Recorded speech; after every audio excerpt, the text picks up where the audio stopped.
Salut les parents pas parfaits, bienvenue dans un nouvel épisode de Parents sans filtre. Si vous écoutez en voiture, c'est le temps idéal pour ce petit shot de déconstruction du jour. Aujourd'hui, on s'attaque à la plus grande escroquerie du 21e siècle, j'ai nommé le mythe de la Superwoman. On connaît toutes cette femme où on essaye désespérément d'être avec une carrière fulgurante, des enfants parfaitement bilingues, une cuisine digne d'Instagram. Elle trouve le temps de faire du yoga à 5h du matin. Mais c'est quoi son secret ? Spoiler, elle n'existe pas. Enfin, pas sans épuisement chronique. Ce personnage, c'est un piège, c'est une injonction qui nous mène droit au burn-out parental. Alors, d'où vient ce besoin de performance ? Selon la sociologue Judith Serin, qui a décrit ce phénomène dès 1976, ce complexe de Superwoman est une maladie féminine, dont l'agent parasitaire est le sentiment de culpabilité. Donc on a l'impression de ne pas être là où on devrait, au bureau on culpabilise, de ne pas être avec les enfants on culpabilise, de pas envoyer ce mail si important à envoyer. C'est l'effet double peine. Si on parle un peu de neurosciences, ce stress chronique déséquilibre la balance de notre parentalité. Elle augmente les risques d'épuisement, de fatigue, qui ne part jamais, et d'irritabilité. Mais j'ai un petit jeu avec vous. Pour déconstruire ce mythe, faisons un petit exercice.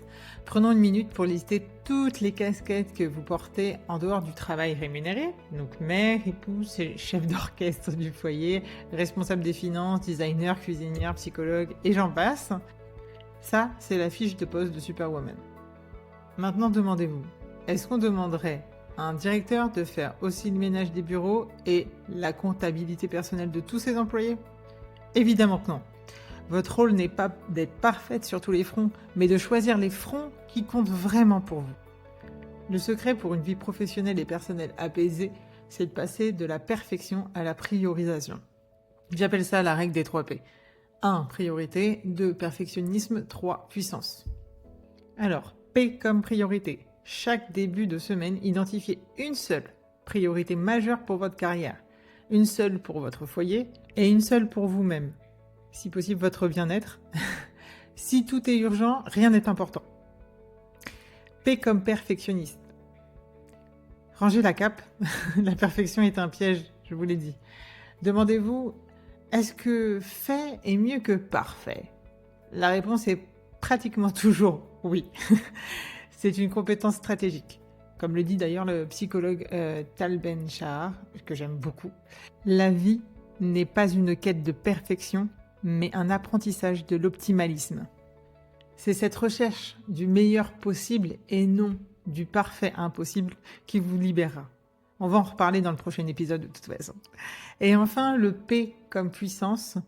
Selon une coach, la véritable puissance est d'avoir le courage d'accepter l'imperfection et d'être vulnérable évidemment. Lâcher la performance pour l'authenticité. C'est ça la vraie force. Un autre outil qui va être très important pour vous, apprenez à dire non ou à faire une contre-proposition sans culpabiliser.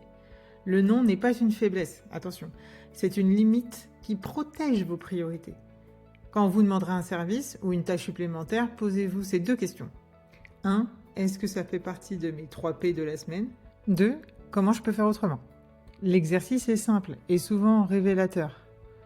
Beaucoup de personnes n'accepteraient pas de se charger d'une tâche non rémunérée ou non essentielle sans la déléguer immédiatement.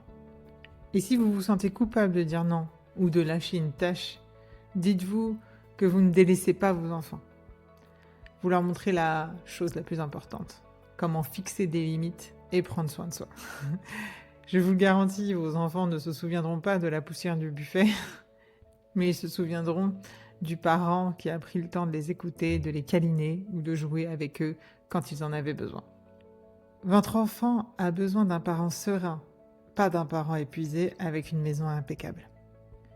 Retenez ceci, l'équilibre pro-perso n'est pas une performance à atteindre. C'est une série de choix personnels assumés. Laissez tomber la cape de Superwoman.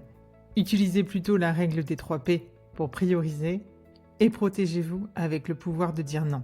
Votre énergie est votre source la plus précieuse. C'était l'épisode de Parents sans filtre. Si cette déconstruction du mythe de la perfection vous a soulagé, abonnez-vous. Et on se retrouve lundi prochain pour un nouvel épisode. D'ici là, osez être imparfaite. N'oubliez pas de respirer. Allez, ciao les parents pas parfaits.